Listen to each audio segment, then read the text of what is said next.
Olá a todos, bem-vindos a mais um episódio dos 21, um projeto dos 230, aqui no Parlamento Europeu em Bruxelas, desta vez com João Oliveira, eleito pelas listas do CDU, deputado do PCB, aqui da esquerda europeia. Muito bem-vindo ao nosso projeto. E começo por fazer uma pergunta que foi exatamente uma menção que o deputado que na altura entrevistámos, na primeira entrevista que tivemos na Assembleia da República, o João Coutinho Figueiredo, que nos disse dos teus à parte. Na altura ele falou do primeiro discurso que teve na Assembleia, que até se atrapalhou, porque ele disse que era o primeiro deputado liberal. Lembras qual foi o teu à parte na altura? Epá, já não tenho memória disto, mas é capaz de ter sido alguma referência histórica. Sim, fizeste uma referência, acho que foi ao Mozinho da Silveira, disseste que havia mais. Deve ter sido uma coisa dessa, já não lembro exatamente como é que foi, mas tenho memória de ter utilizado uma referência histórica em relação a isso. Já ouvimos alguns deputados a dizer que eras um dos mestres dos apartes na Assembleia da República. Aqui é mais difícil fazer apartes, ou quase impossível? Quer dizer, também é possível fazer essa parte aqui no Parlamento Europeu, mas como não há propriamente um sistema de registro como há na Assembleia da República, nem há tanta proximidade entre quem está a falar e quem está nos lugares do plenário, os apartes aqui não têm exatamente a mesma, como é que é dizer, a mesma consequência, né? Ainda que às vezes acabem por ter alguma. Na última sessão plenária fiz um à parte com metade de uma referência aos Monty Python, que foi completada pelo deputado que estava ao meu lado, o deputado irlandês, que percebeu a referência ao Monty Python e completou a frase que eu estava a utilizar. Quer dizer, mas é uma coisa que fica ali reduzida àquelas 4 ou 5 pessoas que estão ali à volta, porque o orador que estava a falar não ouviu à parte e não há registro, e portanto os à partes aqui acabam por não ter vida própria como tem na Assembleia da República. E tu sentes que esse sentido do humor em ambiente de trabalho é algo cultural ou é transversal aos 27 Estados-membros? Não, eu acho que a utilização do humor como instrumento de comunicação, seja ela política ou não, depende muito sempre das características das pessoas, né? E, portanto, acho que aqui no Parlamento Europeu tenho encontrado a utilização do humor como instrumento de comunicação e de debate político em várias bancadas. Portanto, acho que isso não é um elemento exclusivo nem a grupos políticos, nem a latitudes, digamos assim. Acho que é uma questão mesmo de característica pessoal, da forma como as pessoas utilizam ou não utilizam esse instrumento comunicacional, porque verdadeiramente é disso que se trata, né? Quando estamos a fazer o debate político, é de saber se o humor é utilizado, pode ou não ser utilizado como instrumento para o debate político. Eu acho que sim. E há deputados de outras origens e de outros grupos, de outras famílias políticas, digamos assim, que utilizam o humor e às vezes com grande assertividade. E sentes que é um pouco um choque passar da Assembleia da República para o Parlamento Europeu em termos de como funciona esta máquina toda e quais é que são para ti as grandes diferenças? Bem, é uma diferença grande. É uma diferença grande o funcionamento da Assembleia da República para o funcionamento do Parlamento Europeu. O Parlamento Europeu tem um funcionamento muito mais autocentrado nos deputados. Portanto, cada deputado vale por si e é quase uma espécie de... vou utilizar esta figura, é excessiva, mas vou utilizá-la para se compreender aquilo que quer dizer. O Parlamento Europeu é composto quase por 720 reiçóis que, portanto, concentram em si toda a atenção de tudo aquilo que gira à sua volta. É um funcionamento menos coletivo do ponto de vista do envolvimento na discussão e nos processos de decisão. É uma coisa mais assente em pequenos grupos de deputados que acabam por assumir responsabilidade neste ou naquele processo legislativo, nesta ou naquela discussão. Ao contrário do que acontece na Assembleia da República, em que apesar de haver uma responsabilização individual pelos deputados no acompanhamento de determinados dossiês, determinadas matérias, determinados processos legislativos, acaba por haver um enquadramento coletivo mais significativo. Ainda assim, surpreendeu-me pelas possibilidades de intervenção política que existem no Parlamento Europeu, que eu achava que eram menos. Eu achava que a burocracia esmagava mais a possibilidade de intervenção política. Hoje já não estou convencido tanto disso. Havendo vontade e havendo, de facto, interesse, é possível encontrar instrumentos de intervenção política no Parlamento Europeu para dar conta, para dar expressão às posições políticas que se têm, para trazer à discussão propostas, soluções para problemas que temos identificados. Mas o funcionamento é de facto muito diferente daquilo que acontece na Assembleia da República e até do ponto de vista, digamos assim, daqueles traços mais parlamentaristas que encontramos no funcionamento da Assembleia da República, particularmente na configuração dos debates, aqui no Parlamento Europeu isto também está tudo um bocadinho mais batido. Já lá vamos à própria perspectiva da União Europeia como um todo, mas ainda olhando para o Parlamento Europeu, que é que achas que era essencial o Parlamento Europeu mudar, nomeadamente, porventura, na sua relação com os cidadãos, mas também de funcionamento aqui?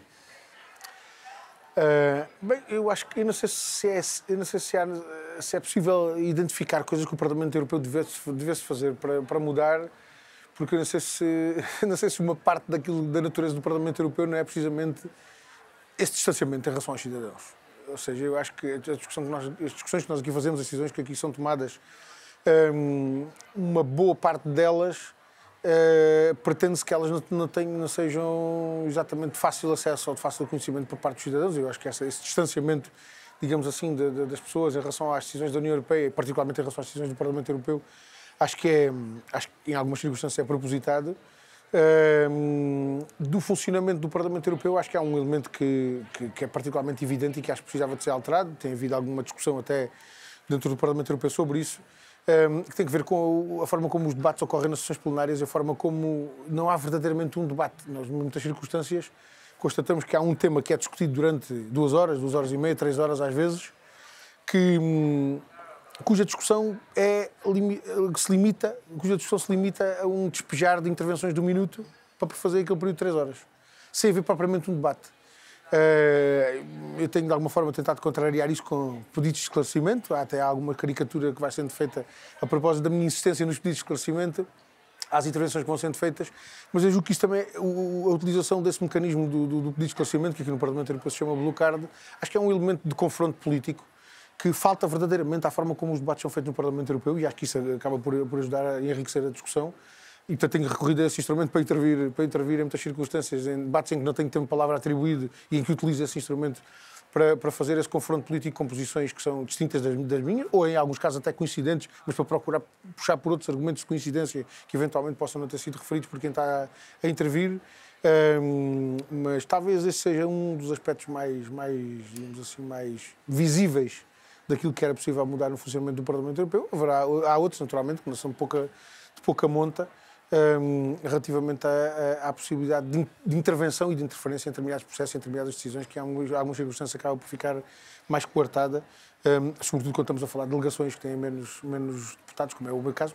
Eu sou a minha própria delegação, portanto sou deputado único, neste momento eleito pela CDU, deputado único do PCP, e, portanto, isso também impõe um conjunto de limitações e dificuldades que eu acho que podiam também ser ultrapassadas com outra consideração relativamente à forma de funcionamento do Parlamento Europeu. E o facto de aqui, sentes que aqui também a ligação com outros eurodeputados, pelo Bloco de Esquerda é uma razão mais evidente aqui, mas a ligação entre eurodeputados portugueses também há essa necessidade de ser maior?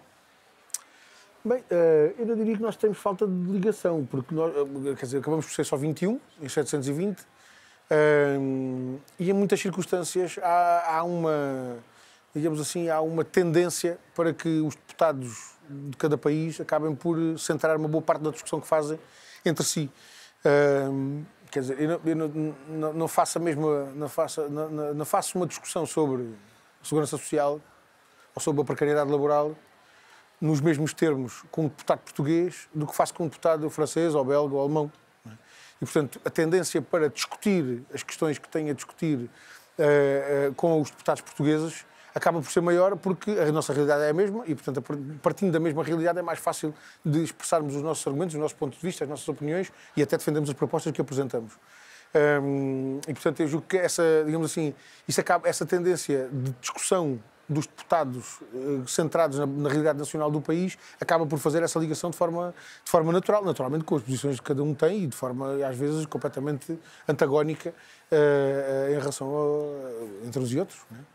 E olhando para o que é algo que é conhecido pelo próprio comunismo, mas em que o PCP é sempre vocal nesse discurso da questão das próprias classes sociais. E a dificuldade no Parlamento, no desafio, é representar as diferentes classes sociais que existem, a partir do pressuposto que vivemos numa sociedade que existem diferentes classes sociais. Sentes, talvez aqui ainda mais, que, por um lado, por questões remuneratórias, mas outro conjunto de benefícios, distancia mais também essa ligação entre classes, mesmo pessoas que poderiam vir dessas classes sociais e criar uma bolha muito fechada, não só entre os Estados-membros, mas também, por exemplo, olhando aqui para a cidade de Bruxelas, para o que é a bolha de Bruxelas e o que é o resto? Bem, eu julgo que quem se deixar consumir pelo Parlamento Europeu, quem se deixar, digamos assim, sugar, quem deixar que a sua energia seja sugada pelo Parlamento Europeu, apenas fechado dentro destas quatro paredes, eventualmente desligar-se-á do mundo à volta. E desligar-se-á não apenas do mundo em geral à volta, mas desligar-se-á também daqueles que, em primeira mão, devia representar e aos quais devia dar voz. E esse é um desafio grande também. Como é que, para lá destas quatro paredes do Parlamento Europeu, nós conseguimos manter uma ligação direta àqueles que representamos, aos seus anseios, às suas preocupações, aos seus problemas, procurando ir fazendo uma atualização relativamente ao sentimento popular que existe em relação a questões diversas.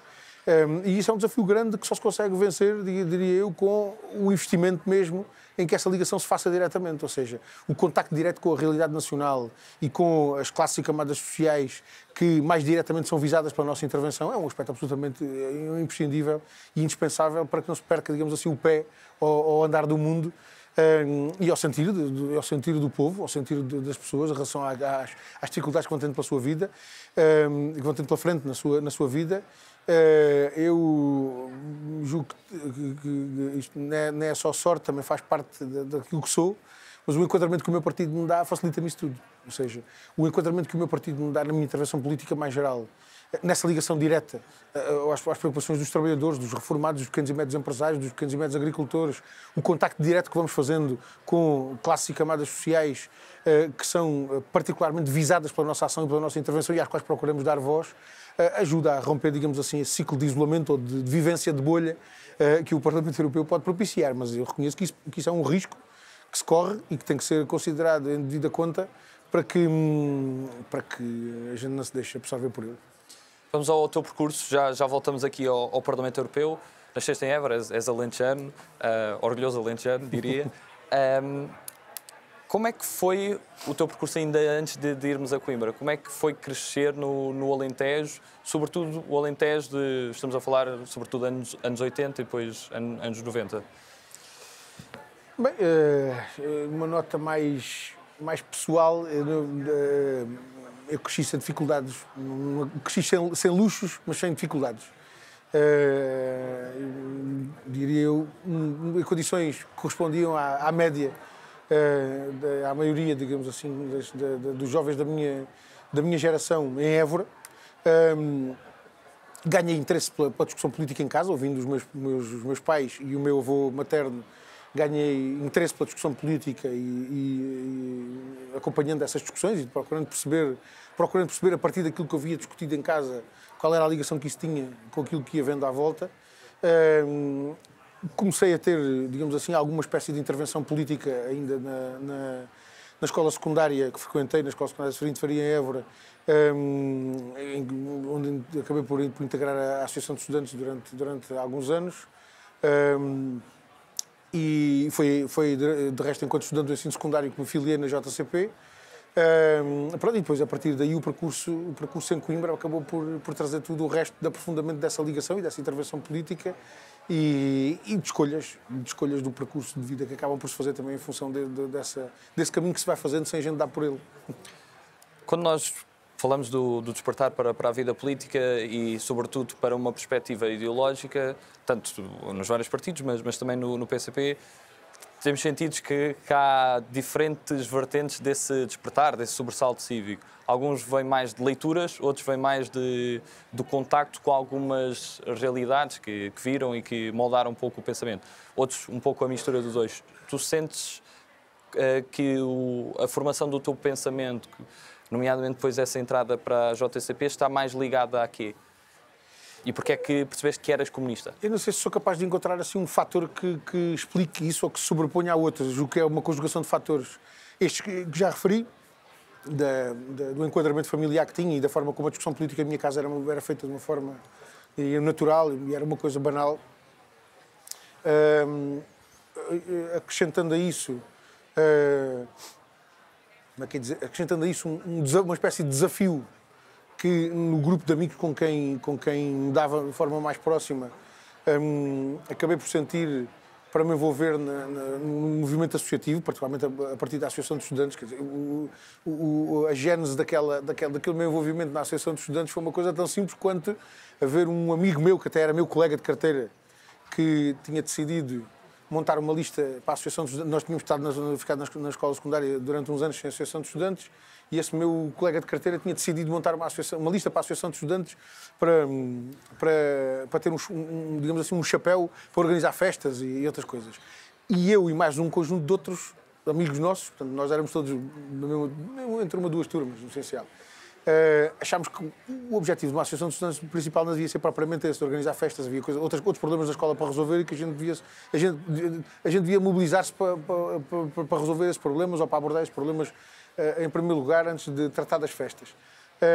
Acabámos por nós próprios formar uma lista à parte, acabámos por ganhar as eleições, acabámos por envolver-nos na Associação de Estudantes, e a partir do momento em que a gente se começa a envolver numa Associação de Estudantes com os problemas que encontramos na escola, naquela realidade mais fechada, também começamos a abrir os olhos para a realidade de outras escolas e depois do resto do país, e começamos a olhar para a realidade com uma vista um bocadinho mais alargada. E a partir dos problemas da escola e do ensino, depois vêm outros problemas atrás de si. Né? E, portanto, eu diria que isto acaba por ser tudo um percurso que se vai fazendo de envolvimento na atividade política. E eu julgo que é também nesse caminho que se vai fazendo, que se vai construindo a consciência. Quer dizer, ninguém constrói a sua consciência, descobre que é comunista e a seguir começa a intervir politicamente. Aliás, eu acho que como comunistas nós nunca somos seres acabados. Nós nunca seremos comunistas perfeitos a um determinado momento da nossa vida, porque ao longo da vida e confrontados com diferentes circunstâncias, diferentes realidades, nós próprios vamos aprendendo e evoluindo no nosso pensamento. Em alguns casos, confirmando e constatando as nossas convicções e os nossos valores, noutros casos, vendo-os postos à prova e tendo que superar digamos assim, esses elementos de dúvida e de incerteza que por vezes se geram. E, portanto, eu diria que é nesse percurso que fui fazendo, desde a escola secundária até aos dias de hoje, que me tenho construído como comunista, com uma ideia de, se calhar aos 15 anos, aliás, a minha aproximação à JCP fez-se um bocado num esclarecimento dessa dúvida. Eu tinha ideia que seria uma pessoa de esquerda, com ideias e valores de esquerda, e foi também no confronto com ideias diferentes e perspectivas diferentes, e pessoas na altura já com filiações nas juventudes partidárias diferentes, que também fui, digamos assim, depurando alguma coisa e me fui aproximando mais da JCPI, acabei por me aproximar da JCPI, envolver-me mesmo na JCPI e escrever-me como militante da JCP ainda aos 15 anos. Mas pronto, mas isso é um percurso de aprendizagem e de construção de nós próprios como comunistas, que eu julgo que é um percurso que nunca acaba. E como é que Coimbra mais tarde te moldou também como pessoa? Os diferentes tipos de experiências que se têm em Coimbra. Exatamente, o espaço de intervenção em Coimbra. Eu hoje não sei exatamente como é que as coisas estão em Coimbra. Acho que o processo de Bolonha é capaz de ter introduzido ali alguns elementos de perturbação. Quando eu fui estudar para Coimbra, nós fazíamos uma licenciatura em 5 anos e, portanto, sabíamos que íamos para Coimbra e estávamos em Coimbra 5 anos.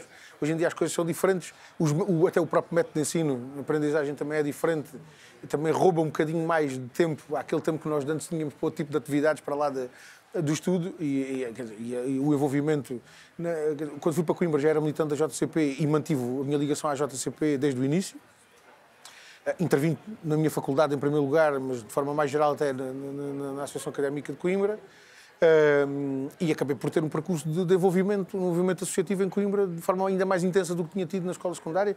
Fui membro da Comissão Instaladora e da primeira direção eleita do Núcleo de Estudantes de Direito. Fui membro do Senado da Universidade, fui membro da Direção-Geral da Associação Académica de Coimbra. Fui candidato à presidência da Associação Académica de Coimbra, ainda que tenha sido derrotado nessas eleições. Tive uma intervenção, do ponto de vista do movimento associativo, relativamente diversa e rica. E esse foi um período também intenso daquele processo que estava a dizer, de confirmação de convicções e de valores e também de teste a essas convicções e esses valores com que me fui confrontando e que julgo que acabaram por ajudar a consolidar, digamos assim, a visão que tinha do mundo e a convicção que tinha como comunista. Quem se recorda com mais saudade depois de ouvir pela última vez a balada da despedida como estudante? Isso é uma pergunta, não é para 1 milhão de euros, isso é uma pergunta para 1 milhão de respostas. Mais desafiante. É uma pergunta para 1 milhão de respostas. Aquela que sentes que gostavas de voltar atrás no tempo para viver aqueles momentos? Eu não vivo com essa... Sentes que aproveitaste com essa inquietação de querer voltar atrás. há uma expressão que foi cunhada num grupo de amigos meus em Coimbra, que eu vou aproveitar agora para aqui. Acho que fizemos a história que tínhamos que fazer. Fizemos a história que tínhamos que fazer naqueles 5 anos que lá estivemos, quer no curso. Eu tive os 5 anos que tinha a duração do curso e não tive mais do que isso. Fiz o meu percurso como estudante, como tinha que fazer e como me era pedido pelos meus pais. Mas para lá do curso também fiz muitas outras coisas. Portanto, recuperando essa expressão que ficou cunhada com esses meus colegas de curso, acho que fizemos a história que tínhamos que fazer e ficou muito bem feita. E naturalmente tenho muita saudade daquele tempo que lá vivia. Né? Naturalmente, se soubesse aquilo que sei hoje, tinha eventualmente até aproveitado melhor aqueles 5 anos que estive em Coimbra do que aquilo que aproveitei. Mas acho que os aproveitei plenamente para aquilo que era preciso, não deixando para trás as responsabilidades que tinha como estudante, mas acho que aproveitei plenamente a vida em Coimbra. E o que é que se deu depois do curso? Depois do curso voltei para Évora, comecei a fazer o estágio na Ordem dos Advogados, ainda fui advogado durante algum tempo. Entretanto, comecei também a trabalhar na Assembleia da República, no grupo parlamentar, como assessor do grupo parlamentar. Depois fui deputado e, portanto, a partir daí o percurso foi durante 15 anos. Foi 15 anos como deputado na Assembleia da República, entre 2007 e 2022. E pronto, e hoje estou aqui no Parlamento Europeu. E ao longo deste percurso longo na Assembleia, o que é que te deu mais orgulho teres conseguido? Ou que, não conseguindo o resultado que desejavas, teres feito esse trabalho? Isso também é uma pergunta para 1 milhão de respostas, porque há uma série de respostas a essa pergunta que estavam certas, todas elas. Eu, em geral, gostei do trabalho que fiz na Assembleia da República, no seu todo. Naturalmente que nos últimos anos, com a experiência que já tinha, fazia-o com mais facilidade, ainda que com mais cansaço, porque ao fim de 15 anos como deputado da Assembleia da República já não está propriamente com o entusiasmo e, digamos assim, com o mesmo ânimo e com o mesmo entusiasmo com que estava ao início. Eu julgo que houve momentos eu destacaria talvez 3 momentos particularmente significativos da minha passagem pela Assembleia da República. Primeiro, foi de facto o período inicial, que foi o contexto muito difícil da primeira maioria absoluta, do primeiro governo de José Sócrates, portanto a maioria absoluta do PS com o governo de José Sócrates. Foram anos muito difíceis do ponto de vista do combate político, porque enfrentar uma maioria absoluta não é fácil e aquela maioria absoluta do PS ainda mais difícil era. Depois disso, aqueles anos da Troika, que foram anos dificílimos e em que foi preciso fazer um combate de outra forma, de uma forma mais intensa, porque o ataque às condições de vida e de trabalho dos portugueses era muito mais significativo e, portanto, a nossa combatividade e essa ligação que há pouco falávamos com a vivência real que o povo tinha e a necessidade de transportar para a Assembleia da República. Isso é um elemento talvez complexo que eu não sei se sou capaz de exprimir completamente, mas ser capaz de transportar para a Assembleia da República a indignação, a revolta que as pessoas sentiam pelas medidas que estavam a desgraçar-lhes a vida e, simultaneamente, não deixar que isso retirasse a capacidade de apontar as soluções e a política que era preciso fazer, apesar de todo o desespero e toda a desorientação que as pessoas tinham, era uma tarefa difícil.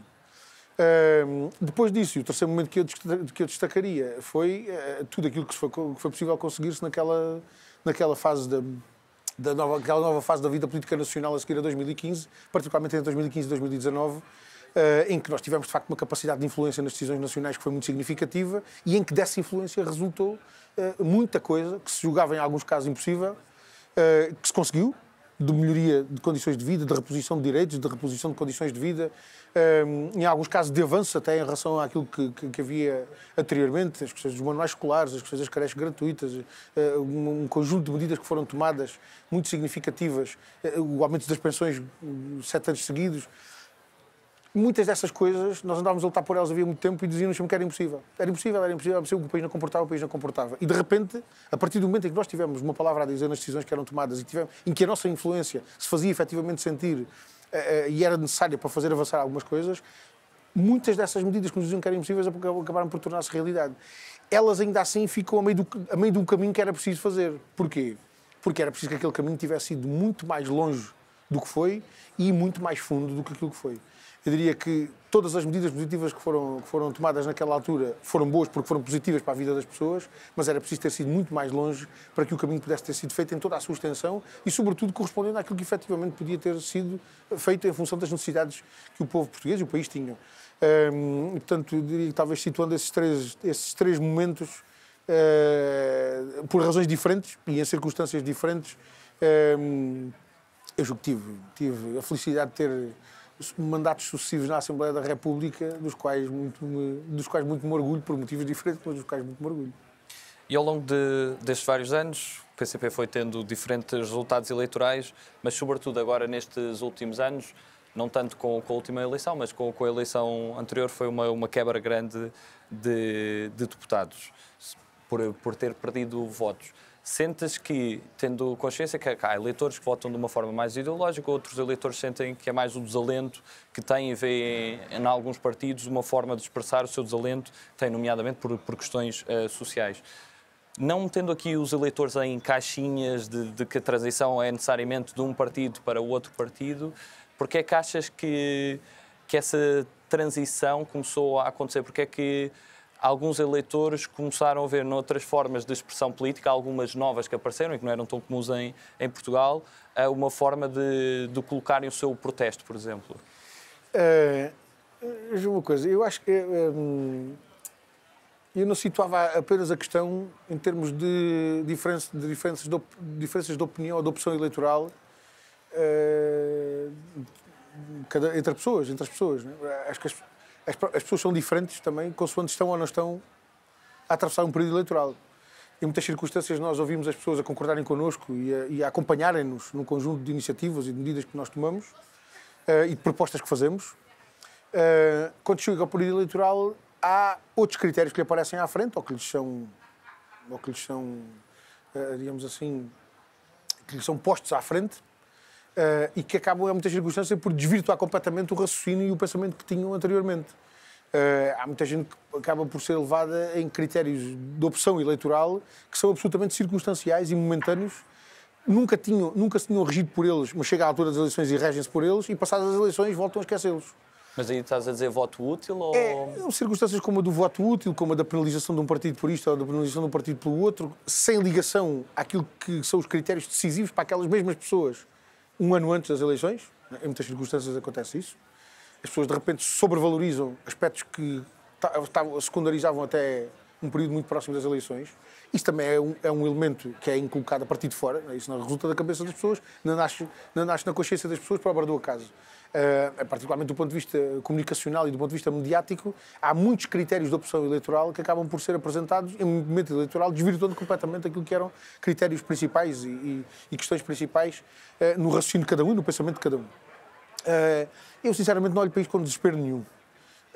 Se nós tivermos em conta aquilo que são verdadeiramente as condições em que as pessoas formam a sua opinião e a forma como essa opinião, e até em alguns casos a própria intervenção política e social, acaba por ser contrariada ou desvirtuada em momentos de eleições, se nós tivermos isso tudo em conta, nós conseguimos explicar razões objetivas para que isso seja assim.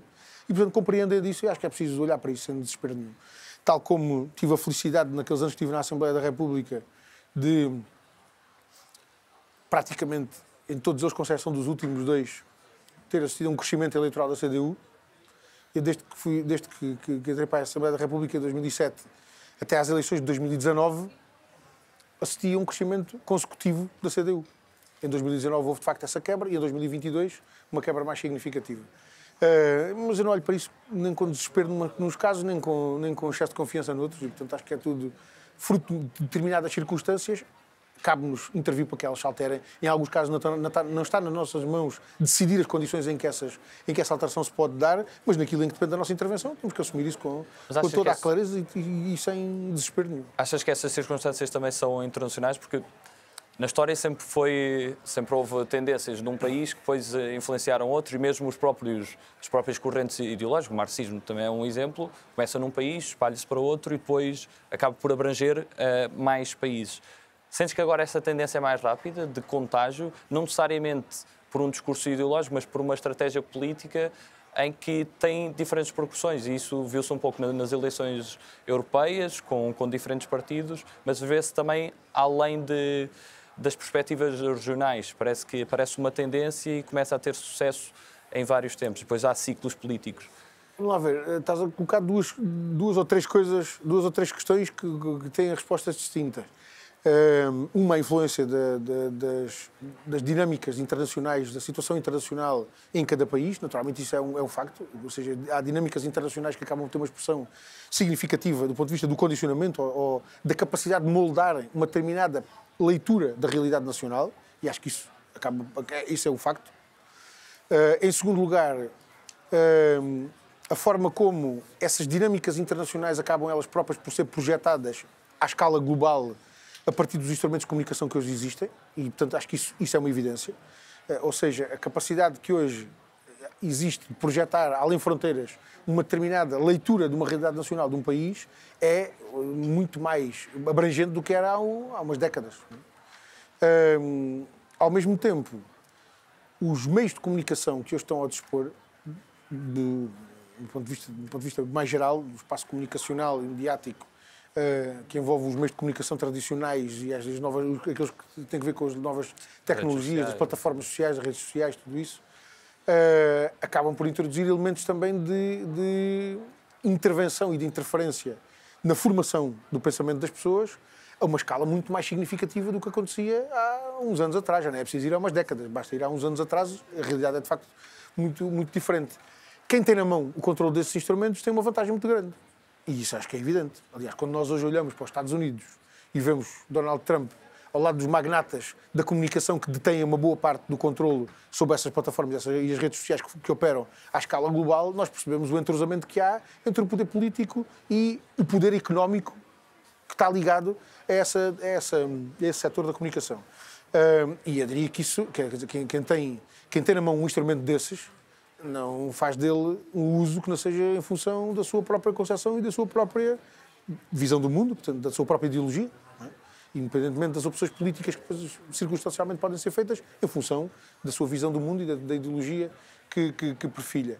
E isso naturalmente coloca vantagens a uns, desvantagens a outros, põe uns em favor e outros em desfavor. E as dinâmicas internacionais constroem-se muito em função dessas dinâmicas também. Estando aqui ao Parlamento Europeu, como é que é uma semana na tua vida, neste momento? Obviamente todas as semanas são diferentes, mas, por exemplo, estás aqui em duas comissões, a Comissão de Orçamentos, a Comissão de Emprego e Assuntos Sociais, depois és membro suplente de outras comissões. Tens também essa dificuldade de, sendo o único do PCP, tens que repartir-te mais. Como é que tu divides esse trabalho? Como é que, para quem não conhece aqui o funcionamento do Parlamento Europeu, como é que geres a tua semana? Olha, com dificuldade. Organizo a semana com dificuldade e giro o meu tempo com dificuldade. Digo isto porquê? Porque a circunstância de ser o deputado único do PCP coloca-me uma responsabilidade de aquilo que eu não for capaz de fazer, aquilo que eu não fizer, não se faz, porque não há mais deputados com quem dividir o trabalho. E, portanto, isso tem colocado alguma pressão. Naturalmente, quando digo o deputado do PCP, é o deputado do PCP e todos aqueles que contribuem para que o meu trabalho seja feito. Não quer criar a ilusão que o trabalho que eu faço é produto do meu esforço singular e individual. É óbvio que aquilo que faço, o trabalho que faço, dá expressão ao trabalho de um coletivo, para além daqueles que me acompanham aqui diretamente no Parlamento Europeu, de um coletivo que também em Portugal ajuda a que essa intervenção seja possível a fazer-se. Mas é de facto uma grande exigência, até porque abalancei-me a essa carga de trabalhos de ser membro efetivo de duas comissões e suplente de outras duas, também para ter algum espaço de intervenção mais alargado. Particularmente a Comissão dos Orçamentos é uma comissão que dá muito trabalho e é uma comissão em que se acaba por tratar quase tudo, porque quase tudo tem uma implicação orçamental e, portanto, por via das implicações orçamentais, praticamente tem que se discutir tudo aquilo que se trata no Parlamento Europeu, quase tudo aquilo que se trata no Parlamento Europeu. Tu achas que só desculpa interromper-te, tu achas que no caso do orçamento comunitário, porque há aqui o dilema, por um lado, de ceticismo do crescimento da Europa, mas depois satisfação nomeadamente, de necessidades sociais e de coesão, que também advogam nesse aspecto. Se calhar, pondo aqui a questão de um ponto de vista excessivamente simplista, sentes que o orçamento da União tem a dimensão apropriada? Essa pergunta é uma pergunta que tem que ser respondida com uma outra. Em função de que objetivos?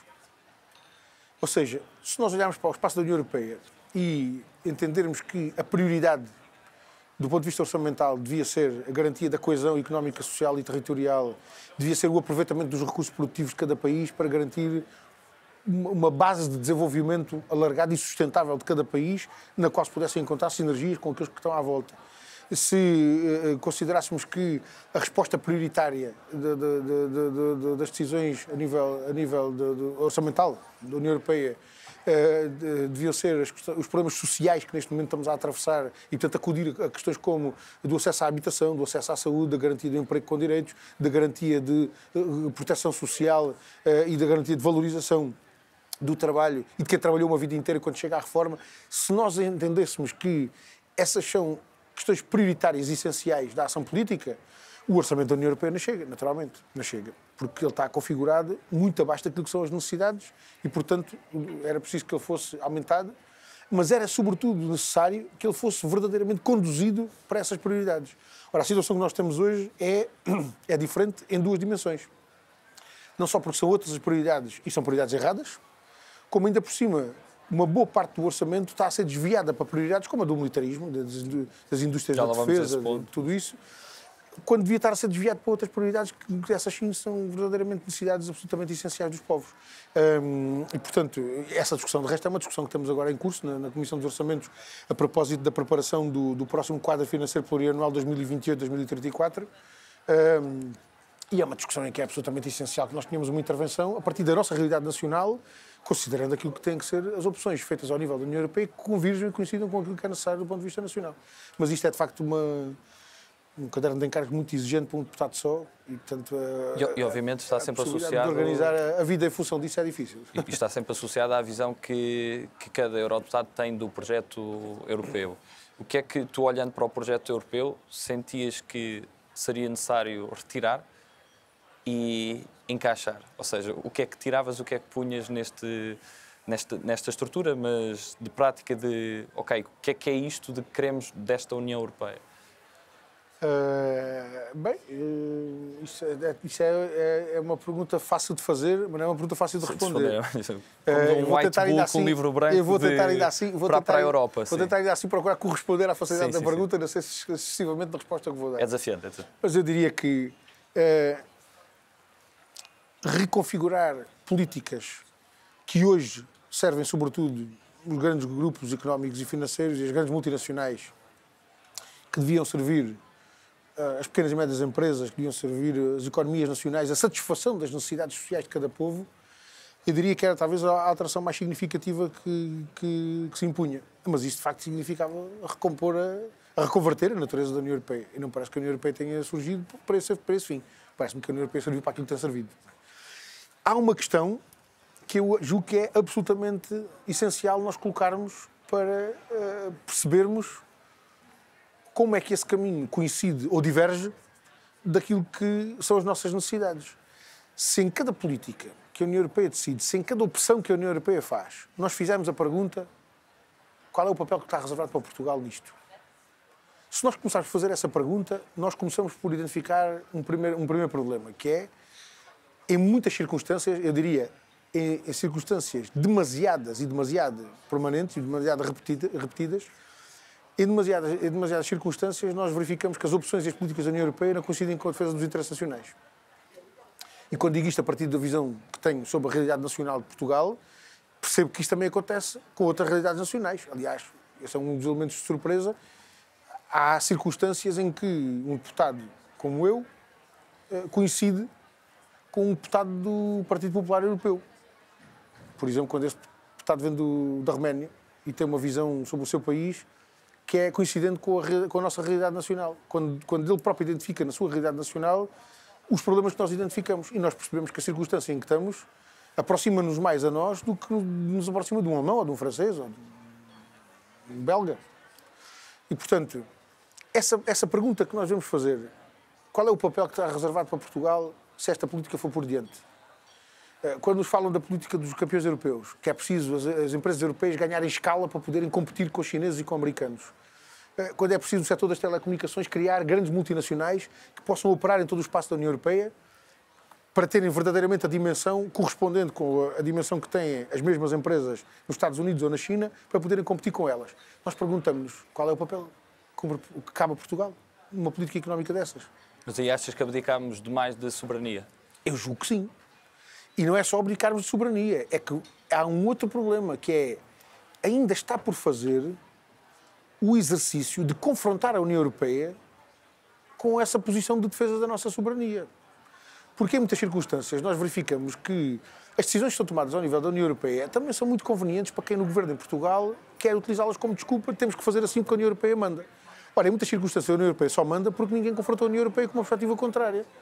Ou seja, esse exercício de confrontar a União Europeia com posições de defesa dos interesses nacionais, em muitas circunstâncias está por fazer. Mas achas que, por exemplo, não olhando só para os governos, mas também para os parlamentos nacionais, que têm também a fiscalização da subsidiariedade e da própria proporcionalidade, acreditas que também não estão a fazer esse trabalho e sentiste isso também na Assembleia da República? Bem, essa é uma tripla dimensão. Primeiro, a experiência que eu trago da Assembleia da República em relação a isso é que há, nos partidos que têm composto as maiorias na Assembleia da República, um completo eurosseguidismo. Um completo eurosseguidismo. Isso significa o quê? Um seguidismo acrítico daquilo que diz a União Europeia. Se a União Europeia diz e propõe, está bem assim, é porque está certo. E em muitas circunstâncias em Portugal, por isso simplesmente não há uma atitude, um espírito crítico relativamente àquilo que nos é apresentado, refletindo a partir da nossa realidade nacional e para saber se nos serve ou não nos serve. Em muitas circunstâncias, quando nós tomamos no Parlamento Europeu uma posição desfavorável a qualquer iniciativa que venha da União Europeia, em muitas circunstâncias fazemos-lo porque já outros o fizeram antes.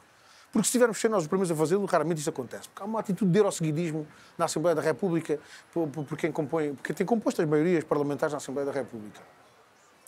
Em segundo lugar, não me parece que os mecanismos de escrutínio pelos Parlamentos Nacionais sejam utilizados na sua plenitude, nem que eles fossem suficientes da forma como eles estão configurados.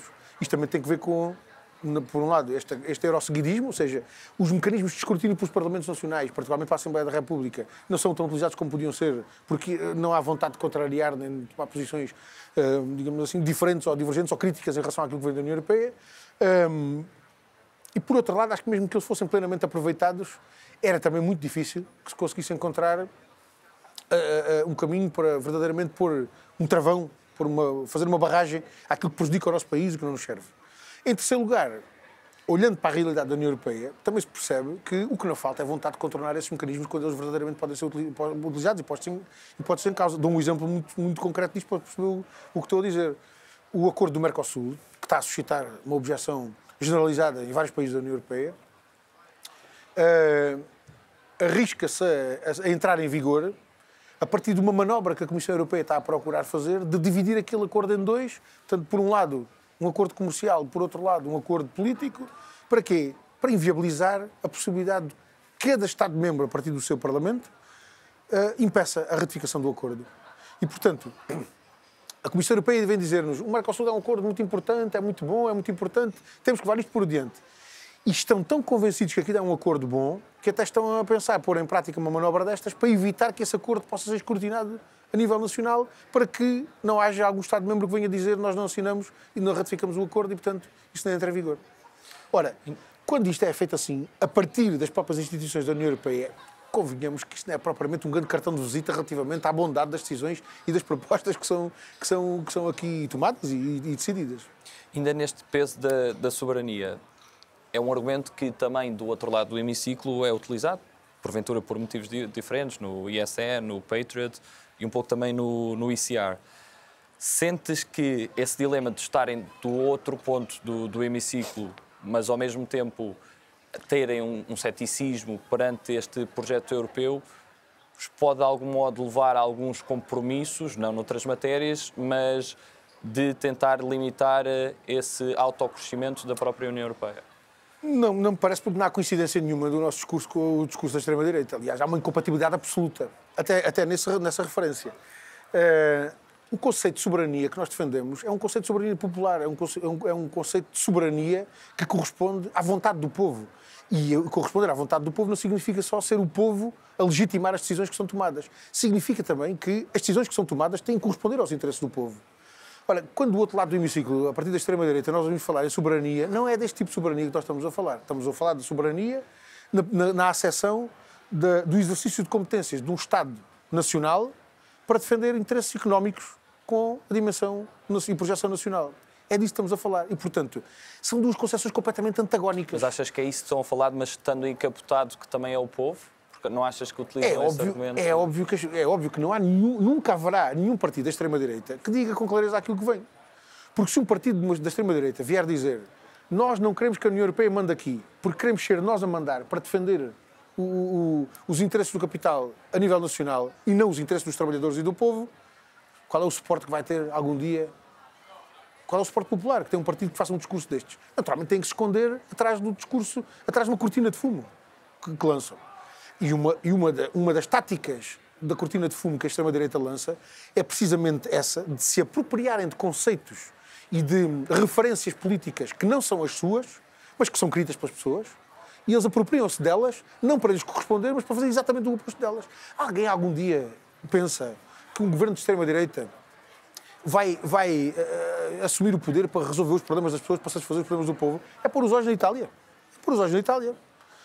Enquanto a senhora Meloni lhe dava jeito de fazer esse discurso para ganhar apoio popular, fê-lo. A partir do momento em que chegou ao poder, satisfaz exatamente os mesmos interesses económicos que satisfaziam os outros governos anteriores. Onde é que está a resposta aos problemas sociais, do desemprego, dos salários, da falta de condições de vida? Nada. Não há nada disso.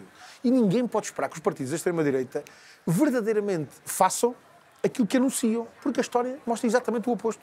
Eles apropriam-se de conceitos e de referências políticas que são caras às pessoas para fazer exatamente o oposto. Apropriando-se naturalmente do capital político e do apoio político das pessoas, fazendo exatamente políticas que vão ao contrário daquilo que eram as expectativas das pessoas. E, portanto, desse ponto de vista, nós temos uma posição absolutamente antagónica com a extrema-direita. E é uma posição antagónica que obriga mesmo a ter que os confrontar e a denunciar, digamos assim, o cinismo, a falsidade, a mentira com que se apropriam dessas referências que não são referências deles, verdadeiramente. Noutro assunto que, apesar das posições poderem se justificar de outra forma, o sentido de voto acaba por muitas vezes equivaler, porque falando da questão da Ucrânia, e aqui a minha opinião pessoal não é interessante, mas gostava de perceber melhor a vossa posição, e já lá vamos a questão do rearmamento, porque aí levanta outras questões, mas muito do vosso discurso prendeu-se com também aquela visão, que não é só vossa, de isto ser também muito uma guerra causada pelo expansionismo da NATO. Para vocês, se num acordo de paz estivesse a cláusula que a Ucrânia não se poderia juntar à NATO e que não haveria interferência dos Estados Unidos, parece já não existir esse interesse, mas que não haveria interferência da União Europeia nessa esfera de influência, ou pelo menos este círculo de segurança, se pudermos colocar a questão assim, da própria Rússia, e em contrapartida a Rússia sairia dos territórios que neste momento são reconhecidos pelo direito internacional como territórios ucranianos. Isto, partindo do pressuposto, obviamente, são os ucranianos a decidir e as negociações de paz que envolverão outros atores, mas para vocês isso era uma solução justa? Eu acho que o problema da guerra e da segurança coletiva na Europa não é só o problema da Ucrânia. Sim. É mesmo mas focando só na parte da Ucrânia, podemos depois discutir a parte europeia. Mas o problema está mesmo aí. É que eu julgo que, olhando só para a Ucrânia, nós não conseguimos tirar uma solução que verdadeiramente corresponda àquilo que é necessário. Aliás, nós arriscamos a que, a partir da presença dos Estados Unidos, se olharmos apenas para a Ucrânia, o problema seja resolvido. Ou seja, acaba a guerra na Ucrânia, mas se nós ficarmos focados na Ucrânia, acaba a guerra na Ucrânia, o problema fica resolvido. E fica resolvido o problema da segurança na Europa. Eu julgo que ficamos muito longe disso. E esse é verdadeiramente o problema que nós temos pela frente. Aliás, diria até em relação a isso que... Mas o que é que significaria acabar a guerra? Significaria a Rússia manter no estado onde está, pois, nos territórios? Isso é o que estamos à espera ainda, saber o que é que querem dizer aquelas tomadas de posição de Donald Trump nos Estados Unidos. Agora, eu verdadeiramente acho que as posições de Donald Trump nos Estados Unidos não correspondem a nada daquilo que serve à Europa. Aquilo que serve à Europa é uma solução de paz e de segurança coletiva, que não seja só de paz para a Ucrânia, que seja de paz e de segurança coletiva para toda a Europa. E para toda a Europa é do Atlântico aos Urais. Isso significa o quê? Isso significa uma discussão que não está a ser feita neste momento. Porque não há interesse em que ela seja feita. E não há interesse em que ela seja feita a começar por Donald Trump nos Estados Unidos, que ninguém tem ilusões em relação a isso. Quem achar que Donald Trump é um arauto da paz e que veio para resolver os problemas da guerra no mundo, vai ter uma desilusão, e vai ter uma desilusão muito rapidamente. Porque aquilo que está a fazer Donald Trump é o mesmo que fizeram outros presidentes dos Estados Unidos. É gerir o militarismo e a guerra em função das suas conveniências e das conveniências que têm vistas estritamente a partir dos interesses norte-americanos. É aí que entra a NATO e o expansionismo da NATO. O expansionismo da NATO, e particularmente a expansão da NATO até às fronteiras da Rússia, é um problema em si mesmo, mas é um problema para lá de si mesmo. Porque essa expansão da NATO acaba por corresponder a uma medida instrumental que é assumida a partir de uma perspectiva de assegurar a hegemonia dos Estados Unidos à escala global. E se houvesse uma criação de um exército europeu acabando com a nave? Não me parece. Era um passo do... Mas é uma coisa. Eu parece-me que, e insisto nisto, temos insistido nisto há muito tempo, não é desde 2022, é desde 2014 a propósito da Ucrânia, que aquilo que nós precisamos é de uma solução de paz e de segurança coletiva que seja negociada a partir dos princípios da data final da Conferência de Helsínquia. A Conferência de Helsínquia juntou há 50 anos, vai fazer este ano 50 anos, juntou há 50 anos um conjunto de 33 países europeus, os Estados Unidos, o Canadá, num consenso relativamente àquilo que são princípios de atuação e de posicionamento que me parece que são absolutamente essenciais e que ganham hoje uma atualidade como nós não vimos. O princípio da inviolabilidade das fronteiras, o princípio do respeito pela integridade territorial, o princípio do respeito pela autodeterminação dos povos, o princípio do respeito pela não ingerência nos assuntos internos dos outros países, o princípio da resolução pacífica dos conflitos internacionais. Tudo isso são elementos que resultam daquela conferência que decorreu durante um período relativamente alargado e que chegou ao final com aquele conjunto de países a comprometerem-se com esses princípios. Eu julgo que é nessa base que nós precisamos fazer a discussão que precisamos de fazer. Porque não nos serve de nada que de hoje à amanhã Donald Trump venha encontrar uma solução de paz que ponha fim à guerra na Ucrânia, mas que se mantenham as tensões, que se mantenham, ou que se agudizem até os conflitos do ponto de vista político e diplomático internacional dentro do continente europeu, levando a uma escalada dos armamentos, uma corrida aos armamentos. Aquilo que nós precisamos é exatamente o contrário. É de travar a escalada da guerra e do militarismo, desanuviar as tensões que do ponto de vista internacional se mantêm, e assegurar, eu julgo que não é preciso inventarmos a roda. Se nós olharmos para o conjunto de tratados internacionais que temos, particularmente aqueles que foram concebidos sob os auspícios das Nações Unidas, nós temos um conjunto de elementos vastíssimo que permitem aprofundar o caminho de paz e para evitar a guerra. A começar pela ideia do desarmamento geral, simultâneo e controlado. Nós temos que caminhar por uma circunstância em que o desarmamento seja assumido à escala global, de forma geral, em simultâneo e de forma controlada, ou seja, com mecanismos de verificação do desarmamento, a começar pelo desmantelamento dos arsenais nucleares, que parece que é o elemento absolutamente essencial. Temos tratados internacionais para isso. Mas também em relação a outro tipo de armamento, também temos tratados internacionais para que o desarmamento geral, simultâneo e controlado se faça de forma que satisfaça os objetivos de paz que todos os povos têm e que partilham. Mas não olhando só para a Ucrânia, mas vindo isto do ponto de vista até próprio direito internacional. E aqui elencaste princípios que muitas vezes são invocadas pelas diferentes partes. Uma parte pode invocar a autodeterminação, outra parte a integridade territorial. Mas então como é que o próprio direito internacional, não olhando só para este caso, só para os conflitos armados, capacita para fazer face ao incumprimento desse mesmo direito internacional? Isso é uma belíssima pergunta. Eu participei há um mês e qualquer coisa, no final de janeiro, numa iniciativa em Haia. Foi a criação do chamado Grupo de Haia. O que é o Grupo de Haia? O Grupo de Haia é um conjunto de países que se juntaram para intervir junto dos tribunais internacionais com o objetivo de fazer cumprir o direito internacional em relação a Gaza e à Palestina. Aquele exemplo é talvez um dos exemplos mais evidentes da forma como nós precisamos de iniciativas políticas e diplomáticas que coloquem o respeito pelo direito internacional na ordem do dia. E tivemos um debate há pouco tempo no Parlamento Europeu que ajudou também a situar essa discussão em contraponto com uma outra referência que nós temos ouvido muito nos dias de hoje. Provavelmente já ouviste muita gente repetir, particularmente responsáveis políticos e particularmente responsáveis de instituições da União Europeia, e provavelmente já ouviste muitas vezes, nos últimos tempos, já ouviste certamente muitas vezes a expressão de uma ordem internacional baseada em regras. Ora, uma ordem internacional baseada em regras, por estranho que pareça, é uma ordem internacional oposta a uma ordem internacional baseada no direito internacional. Porquê? Porque o direito internacional nós sabemos o que é. São os tratados internacionais, é a Carta das Nações Unidas, como tratado que é. É o acervo, não apenas dos tratados, mas dos princípios da sua aplicação. O direito internacional é isso. E todos sabemos o que é, e todos sabemos com o que é que contamos com ele, e todos sabemos quais são os mecanismos que há para o fazer cumprir. Uma ordem internacional baseada em regras é uma ordem internacional que se baseia nas regras que foram ditadas por quem tiver capacidade e força para impor determinadas regras, que hoje podem ser uma coisa e amanhã podem ser outra, que hoje podem ser impostas por via económica, política, diplomática, mas amanhã podem ser impostas por via militar. Ora, estas duas concepções de ordem internacional são duas concepções antagónicas. E, naturalmente, que quando se defende uma ordem internacional baseada em regras, está-se a pensar nisso a partir da posição de quem sabe que tem a força para impor essas regras.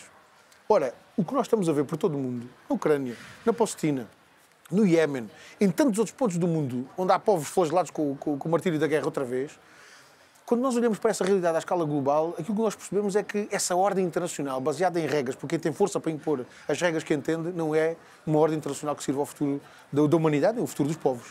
E, portanto, eu julgo que essa pergunta que fazias a propósito do direito internacional, como é que nós garantimos que o direito internacional pode verdadeiramente vingar, eu julgo que é já uma pergunta que é feita, muito salutarmente, a partir de um patamar mais à frente do que aquele em que, infelizmente, a discussão política hoje está colocada. Porque essa tua pergunta já implica que tu entendes que a ordem internacional deve ser, de facto, baseada no direito internacional. E, naturalmente, o Tribunal Internacional de Justiça é um dos elementos mais destacados, digamos assim, para impor o direito internacional. Ora, essa circunstância é uma circunstância, diria eu, que revela uma consciência mais avançada do que, infelizmente, a consciência política que querem impor aos povos com estas concepções das ordens internacionais baseadas em regras que podem ser coisas muito distintas e, sobretudo, muito diferentes daquilo que os povos ambicionam. Ficámos 2 horas a falar sobre o tema, até porque toca em algumas partes do meu doutoramento, mas temos que avançar antes de que nos cortem a palavra. Passamos a uma parte também menos profunda na nossa entrevista, mas com algum interesse, que é as nossas escolhas. Eu proponho-te entre 2 escolhas e tu dizes-me quais preferes. Entre humildade e ambição. Humildade. Cães ou gatos? Gatos. Ari dos Santos ou José Mário Branco? Essa é uma escolha difícil. Ari dos Santos, cantado por José Mário Branco. Migas ou a Sorda? Migas. Vinho do Porto ou Moscatel? Moscatel. Sonho ou realidade? A realidade construída a partir do sonho. Poesia ou prosa? Isso agora é uma carga de trabalhos. Aí é que não sou capaz de fazer uma opção mesmo. Aí não sou capaz de misturar as duas. Tenho mesmo que escolher as duas. Uma prosa lírica, se calhar. 1 euro ou 200 escudos? Acho que ao escudo a gente já não volta. Mas o euro não nos serve. Portanto, temos que encontrar uma outra solução. Regulamentos ou diretivas? Isto é que essa não sei, solução, não sei se são criptomoedas, estás a incentivar, mas agora está na moda os políticos incentivarem criptomoedas. Não era, às vezes dá maus resultados. Não era essa publicidade que estava a querer fazer, não. Mas sim, regulamentos ou diretivas? Regulamentos ou diretivas? Uma e outra não são boas fontes de inspiração, mas ainda assim as diretivas, que deixam uma margem de aplicação nacional ainda mais assim, amplo aos Estados. Do que os regulamentos que são de aplicação direta. Estrasburgo ou Bruxelas? Estrasburgo ou Bruxelas? O Estrasburgo é mais pitoresco. Qual é a figura histórica que mais te inspira? Isso agora é uma escolha difícil de fazer. Em várias dimensões da minha vida há figuras históricas diferentes. Se for no teatro, na literatura, na política... Podes enumerar algumas. Há referências... Da política ou fora da política? Há referências distintas. Na política, eu acho que a referência que destaca é o meu camarada Álvaro Cunhal, que acho que é um elemento de referência que posso destacar assim mais. Do ponto de vista cultural, sei-se o desdobramento, quer dizer, no teatro, acho que o Brecht é uma boa referência. Na música sou capaz de não conseguir escolher. Tinha que juntar muitas referências de vários estilos musicais. O que é que gostas de ouvir mais? Sou muito eclético, tenho um ouvido muito aberto para muita coisa. Acho que consigo encontrar a beleza melódica em diferentes expressões musicais. Não tenho propriamente assim nada que me desgoste. Mas... Ou se tivesse a oportunidade, se calhar olhando para uma pessoa viva que gostasses de convidar para almoçar, quem é que seria?